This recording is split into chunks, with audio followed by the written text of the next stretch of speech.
ગરુડજીને કોટવાલ તરીકે બેહાડ્યા છે. તો ગરુડજીનો અર્થ એ થાય કે જેનામાં અહંકાર લુપ્ત થઈ જાય પછી સદગુણ પેદા થાય, અને સદગુણ પેદા થાય તો એની પૂજા થાય, અને સદગુણ આવી ગયા પછી ધીરે ધીરે એ વ્યક્તિ પ્રગતિના પંથ ઉપર હાલે. પછી એને નવી પાંખો ખૂટે, પછી એને નોખું ગગનમાં ઉડવાનું મન થાય. ભક્તિના માર્ગમાં ધીરે પાંખ ફૂટે. આપણા શાસ્ત્રો અને આપણા સંતો બતાવે છે.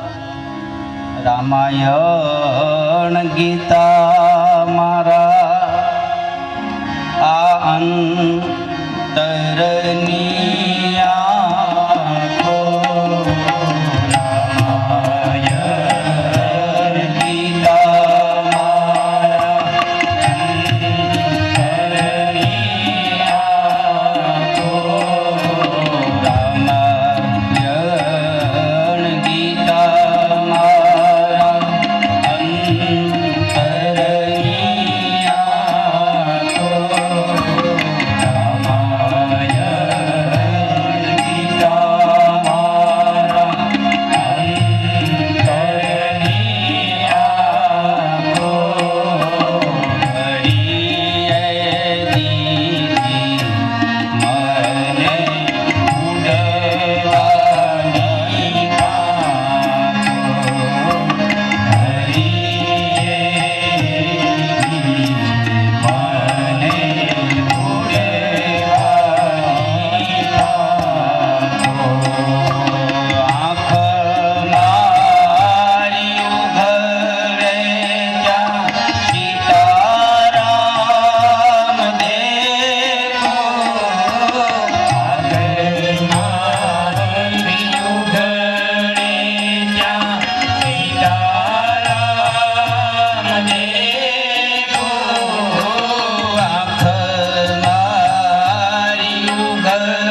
હરિ ગરુડજી કોટવાળ બન્યા એટલે હરિકથામાં બતાવે કે નવી પાંખ ફૂટે, નવા નવા જગ્યાએ ઠેરાય જાય, પાંખ ફૂટે. હું શરૂમાં કથા કરતો તો રામાપીરની કથા કરવા વાળા અમે 2 જણા જતા, હું અને એક મૂળદાસ બાપુ 2. હું એની પા ગામડામાં કથા કરતો, મૂળદાસ બાપુ આ બાજુ કથા કરતા. હું તો એવું કહું કે મૂળદાસ બાપુ અહીંયા વાયુ લણું છું હું હતા.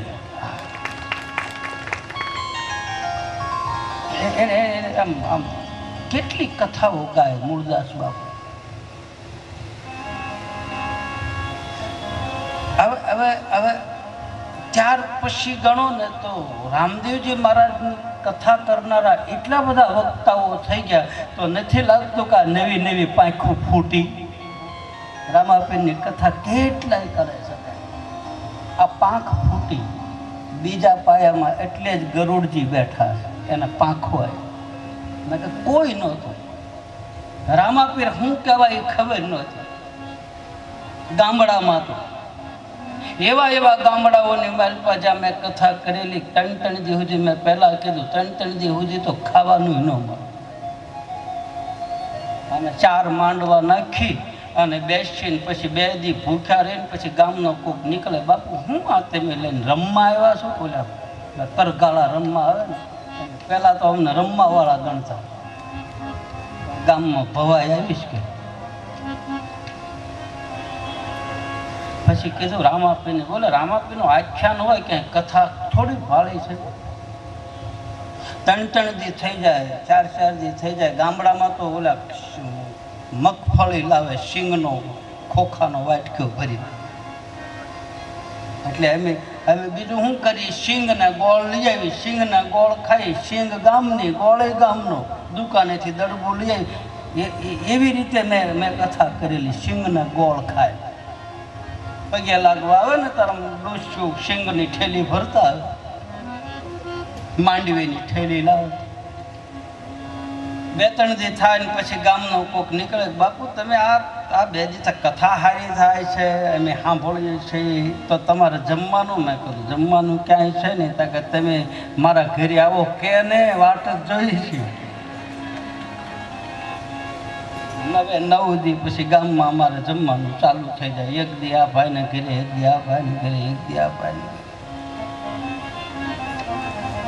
કોઈ નહોતું એ વખતે રામદેવ કથા કરનાર. મૂળદાસ બાપુ એમ 2 હતા.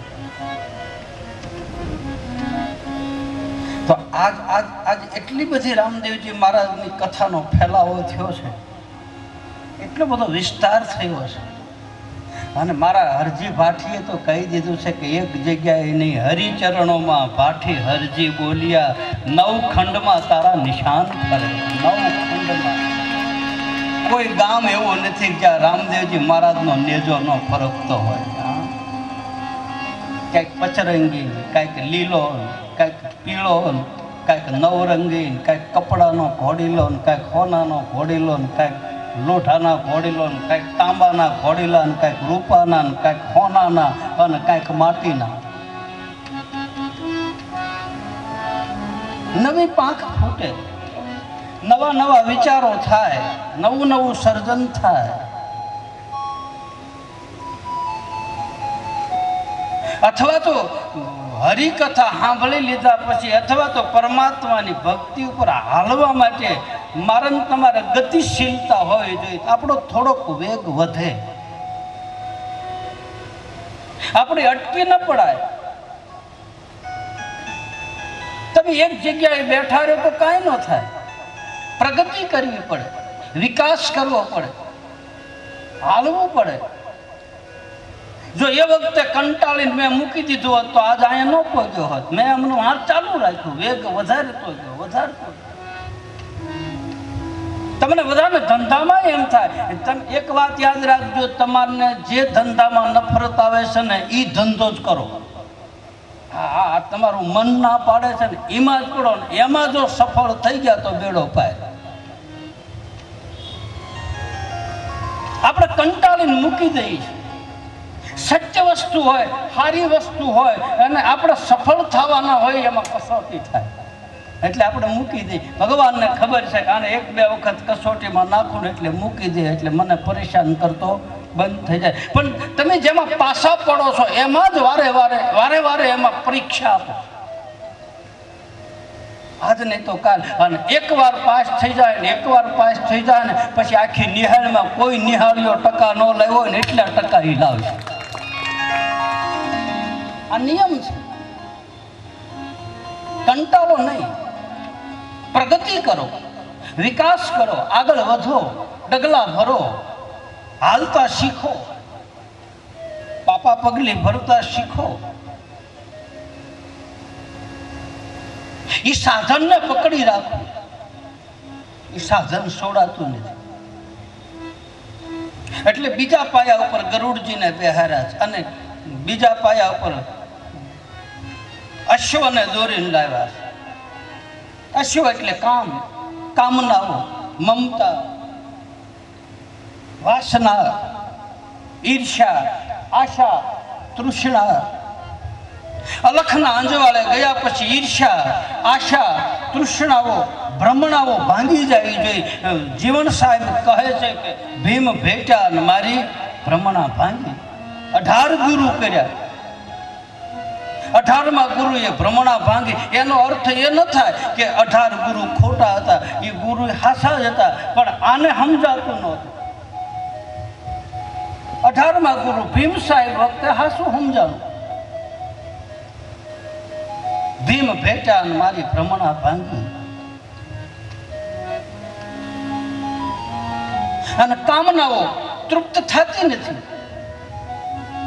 દરિયાના કિનારે તમે બેહો ને એક મોજું પૂરું થાય ત્યાં તો બીજું ચાલુ થાય, એક પૂરું થાય ત્યાં બીજું ચાલુ, સતત એમનો મોજા તો આવ્યા જ કરે. એને કામનાઓ કહે, આમ કરી લો, આમ કરી લો, આમ કરી લો, આ કરી લો, આ કરી લો. કોઈના મનોરથ પૂરા થયા.